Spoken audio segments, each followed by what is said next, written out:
right, we're going to try this again. I was just live and then it told me that my video was being processed. So hopefully you can hear me. I'm going to give it just a second to see if anybody pops on. Make sure you guys can hear me. So first, for those who have never been on a Monday mapping call with me, my name is Laurel Houston. I am the creator of Body Mapping and the president of Reflections Inside and Out. Also, hey Natasha. Good, you can hear me, okay. And I love coming live and teaching. I've just been really busy and so I haven't been able to do it for a while, but I've had a lot of messages and a lot of conversations about something that so many people right now are kind of focused on, which is giving and receiving. And so I wanted to take a minute and actually talk about like what that actually means, what the give and receive cycle is, and also what happens in your body when the give and receive cycle is off or out of proportion. So the first thing that I want to clarify, because so many people, when we talk about giving and receiving, they say, oh, it is better to give than to receive. And I did a Facebook post on this a couple days ago, and that's actually when a lot of the messages started happening. So one of the things that I said is that it's not, the quote actually isn't, it's better to give than to receive. The scripture actually says it is more blessed to give than to receive. And the reason that that's actually really important is because blessed versus better does a weird thing in our head. When we feel like it is better to give than to receive, we go into this programming that says, the more I give away, the better of a person I am. Now, be honest, how many of you have actually thought to yourself, because I'm such a good giver, I'm better than someone else. I'm not selfish like other people because it is better to give than to receive. And so somewhere in our mind, because we have heard that misquoted, we've decided that because it's better to give than to receive, that if we want to make sure we're really better, we have to be crappy receivers. So the reason why it's important to know that it is more blessed to give than to receive is because you can't give something you don't have.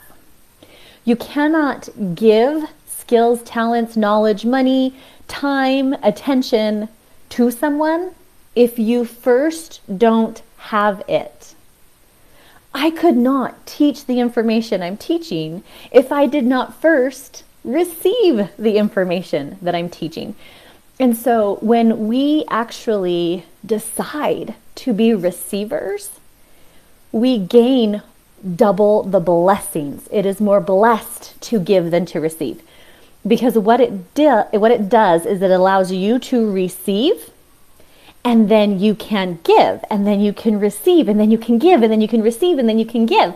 But you can't give something you didn't first receive. Hey, so this is something that, and I don't know why in the holidays this phrase comes up so much, but the first thing that I would invite you to do is to stop thinking that I'm a better person if I give. Because it's messing with your ability to receive the people, the money, and the resources that you are wanting. Because we think, oh, if I were better, I would receive more. And it's better to give than to receive. So we give before we have, and then we go into lack, and then we go into scarcity, and then we go into frustration. And so when we receive, gee, thanks, I'm so glad I have this, I can now give to others. And when they receive, they can then give to others. So because people talk about the give and receive cycle, we automatically assume that give comes first. But as I said before, how can you give what you have not yet received? I cannot give you knowledge that I have not yet received. I cannot give you money that I do not have. And when I do, it makes me indebted to you. And that's a whole nother live. But when we try to give what we have not yet received, it comes across weird. Have you ever gone to a class where someone is regurgitating other people's information and you can tell that they haven't put it into practice? So they're like, yeah, manifestation, but they don't actually understand how manifestation works. So they're trying to teach you how to bring things to your people, resources, and money to you. And they can tell you what they were told, but because they didn't actually receive the information and put it into their lives, they didn't embody the information, they have a really hard time explaining to you how to actually manifest. Okay, so here's my other thing with this. There is how do I want to say it? Women are not natural givers. Women, to their very core, are natural receivers. A woman's body, her actual physiology, is to receive energy and life force from her lover. And I'll keep this PG, don't worry. But a woman's body is made to receive from others, okay? A woman's body is also meant to nurture. Think of nursing a baby. We nurture others. But a woman's body must first receive hydration and nutrition in order for her body to give. A woman's body cannot give if it does not first receive. We cannot create life if we do not first receive from our partner. Women are not natural givers. Women are natural receivers. Men, on the other hand, are natural givers. Men are instinctively more generous. But because somewhere in the last 100 years that has been flip-flopped and it has been so programmed into women that we're not allowed to receive, men are now confused. And that masculine energy and that natural ability to give has been shut down. They give a compliment and we say, no, don't do that. They try to give help and we say, you're doing that wrong. Feminine energy is no longer receiving and masculine energy is no longer giving. And so it's making everybody go, I don't know what's wrong with me. Well, masculine energy is meant to give. That's the generous energy. Feminine energy is the nurturing energy. It's the receive energy. And the reason that I really want this to be clear, because you have so many women who are giving and giving and giving and giving, and they are running their lives in energy debt.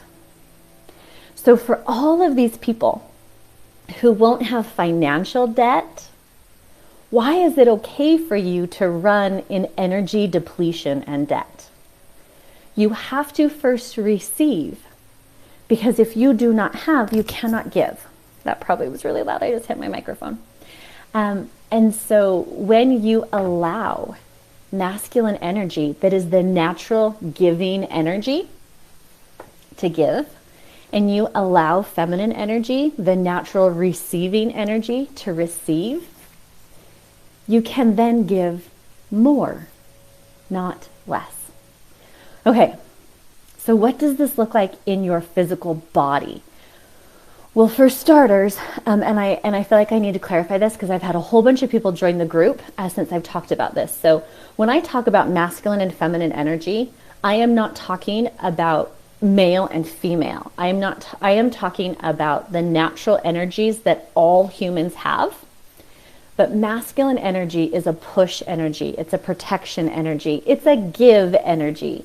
Feminine energy is a pull energy. It's an invite energy. It's a nurturing energy. And a huge long list more of qualities that masculine and feminine energy embody.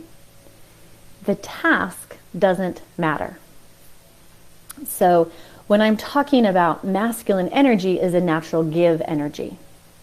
Women in masculine energy go into people-pleasing energy and they try to give more than they have.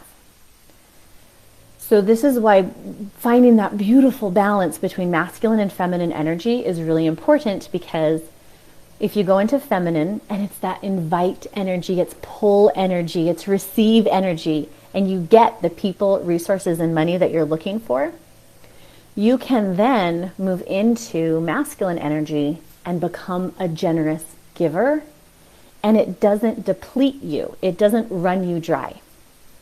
So I've talked about this before, but everyone talks about don't empty your cup, like keep your cup full so that an empty pitcher can't fill in anyone else's cup, which is true, and that's what I'm talking about. You have to first receive water in your cup before you can pour water into anyone else's. But when you have beautiful balance of masculine and feminine energy, you don't give by emptying your cup. You allow yourself to receive so much that you give from overflow, not from I'm going to drain myself in order to fill others. So I'm going to pause really quick. Give me a thumbs up, or this is making sense, or yeah, I'm understanding this.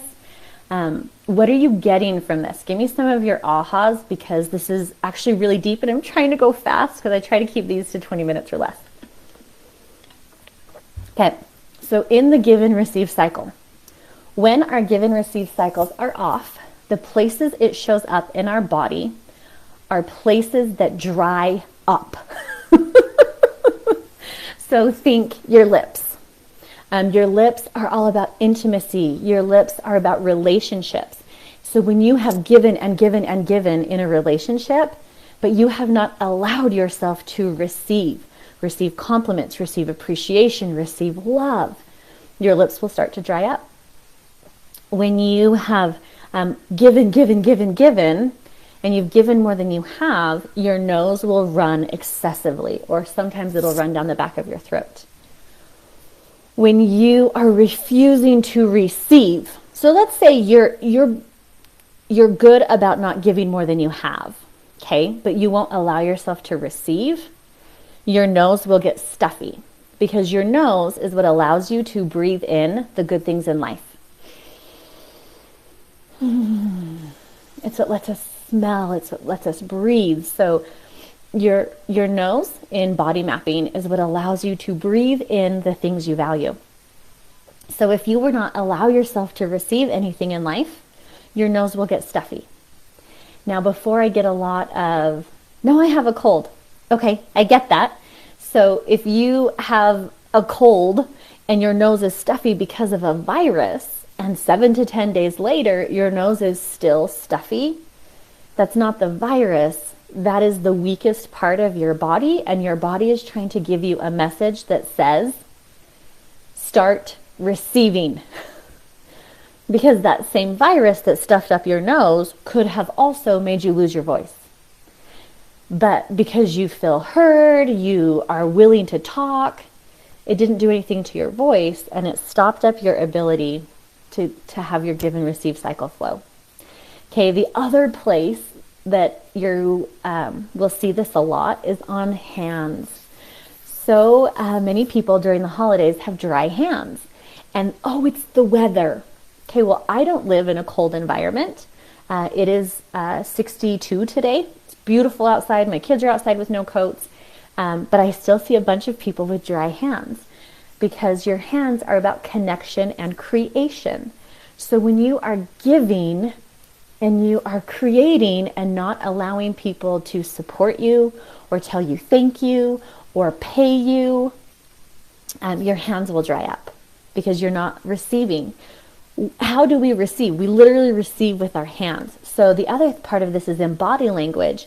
People who are not willing to receive will actually talk a lot with closed fists. So they'll make a gesture and then they'll close their fist. Versus people who are in desperation energy will tend to talk with their hands like this in kind of a give me gesture. where people who their give and receive cycle is going and it's easy and it's natural, their hand tends to stay at a slight diagonal so that it constantly looks like I'm extending a hand of friendship. Think about when you go to shake someone's hand. If it's straight up and down like this, it's really awkward. If it's like this, you're like, what are you giving me? But if it's on a diagonal, it's because it's a balance of natural give and receive. And you're offering that to someone else. It's an offer. Oh, I need to start receiving. My nose is so stuffy. Exactly. Let's see. I've been even working on receiving, and I have had less runny noses than before, but this makes sense with my lips, which have been really dry. So when lips dry out, it's because we're willing to receive, but we won't tell people what we really want. So we say things like, oh, yeah, it's okay, when we just got something that we did not want. And so we receive, or we're like, I'll just take what I can get because I don't want to be selfish. And so when lips dry up, when it comes to giving and receiving, it's because we are not expressing, I would love this. A really good example of this there are two things that my husband gave me and I willingly received. One of which, for Mother's Day, several months ago, my grandmother passed away and I received her piano, so he got the piano tuned and bought me piano lessons. Because I've wanted piano lessons since I was 10 years old. So 30 years later, I was able to finally receive piano lessons. Now, there's a lot of stuff behind that. Why did it take me 30 years to receive piano lessons? Because I had programming that said I didn't deserve them. Okay? Because of the initial reason why I didn't get piano lessons. So I had created a story that said I don't deserve piano lessons. So year after year, I blocked my ability to receive something that my heart was yearning for. The other thing that my husband gave me that I was like, oh, I'm so excited, I'll happily receive that. I love baths. And those of you who have followed me for a long time know this. But I wanted a crystal chandelier over my bathtub. And I've wanted it for a long time. And every year around my birthday, I would get chapped lips. And I was like, this is crazy. Just tell him what you really want.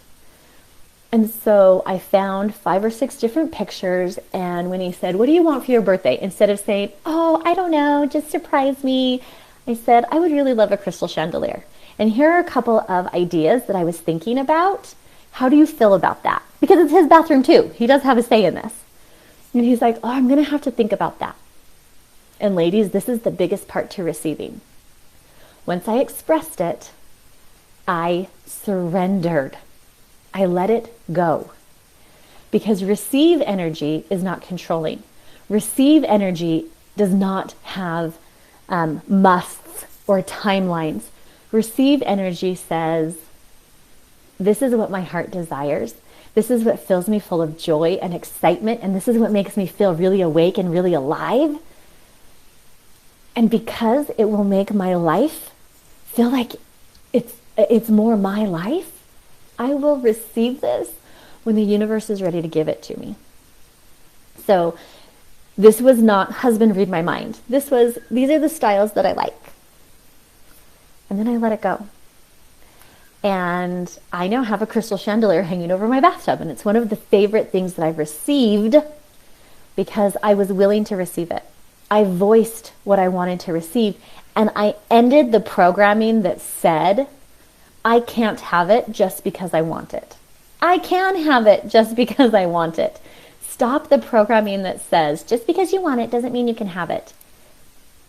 If it doesn't hurt anyone else, and it's legal, moral, and ethical, yes, you can have it just because you want it. And it is not better to give than to receive. It is more blessed to give than to receive. And part of this is the law of attraction, for those of you that know that. And part of the law of attraction is whatever you give comes back to you times 10. So this is why it's more blessed to give. So you give 1, you then are allowed to receive 10. And now you've been blessed because you received. And now instead of being able to just give 1, you can give 5 and get back 50. Okay, last and most important final point. When you receive 10, notice how I didn't say, so you give 10. I said, so you give 5. And you still get 50 back. This is the other part of giving and receiving, and what is messing with so many people's money, which affects your belly, by the way, and your digestive system. When you have it in your mind, oh, I can have this because I'm willing to give it all away. And then you go, why don't I ever have what I want? I work so hard.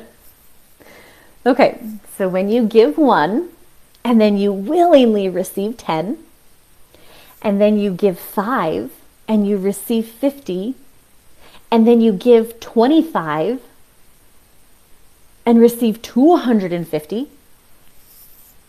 This is what I'm talking about, of giving from your overflow. You're not draining your cup to give. You're saying, I gave 1 and I got 10 cups back. So now I can give away 5, and then with the other 4, I'm going to keep my 1. With the other 4, I'm going to figure out ways to invest that, to multiply that, to share that. Stop draining your cup and then complaining that you're not receiving blessings, that you're working so hard and not getting anything back. You are getting it back, but you are then instinctively giving it all away because it's better to give than to receive. It's not better to give than to receive. So take out the then and just say it's best to give and receive. It's best. You know the whole good, better, best? All right, so it's better to give than to receive, but you know what's best? To give and receive. Ladies, you have to start receiving. Your body, as a female body, is literally created as a receiving vessel. And you receive so that you can give, and you can give more. When you are drying out and you feel like your lips are dry and your mouth is dry and your nose is stuffy and every part of you feels stuck and dried out, it is time to start receiving. Stop giving and allow yourself to receive. Laurel, that sounds so easy. Well, it's simple, but it's not easy. And it's why I had to make this video, because so many people are struggling with it right now. Receive. When someone gives you a present, even if you don't have anything to give them in return, you cherish it and you say, thank you for thinking of me. Just receive. Just receive. And then when your cup is full, give from your overflow. Receive so much that you can give without going into panic, without going into lack, without going into scarcity. Give. Okay, final thought on this. Service and sacrifice are not the same thing. I work a lot with women in service industries. I work a lot with coaches, with mentors, with people who provide a service, right? And somehow we've got it in our brains that if we get compensated for our service, it doesn't count. Okay, service and sacrifice are not the same thing. So if you have been told, give service and you're a good person, service does not mean sacrifice. Service means that you give of your time, energy, money, and talents. But that doesn't mean you have to give of your time, money, energy, and talents for free without expectation of compensation. Now, does that mean you're going to get paid for everything? Not necessarily. There are things that it's like, I'm going to give this, and what I'm receiving is extreme joy. I love doing presentations. I love talking online. This is just as much for me because I love teaching as it is for those of you who will receive it. Do not take from my videos. Receive what you need from them. Because taking is one-sided. When people give and then you take, the arrow goes one direction. Give and receive is cyclic. There's gratitude. There's giving and there's receiving. Oh, thank you so much for that. So in service, you can receive compensation for the service you give. Whether that is a trade, whether that is money, whether that is appreciation, whether that is time, you are allowed to receive compensation for your service. Sacrifice is not the same as service. Please stop sacrificing your happiness so that you can be a better person by giving more than you have to give. It is best to give and receive, because when you receive, you can give more. And when you give more, receive more. More time, more attention, more love, more compassion, more money, more energy, more knowledge, more. You cannot give what you do not have. You must first receive.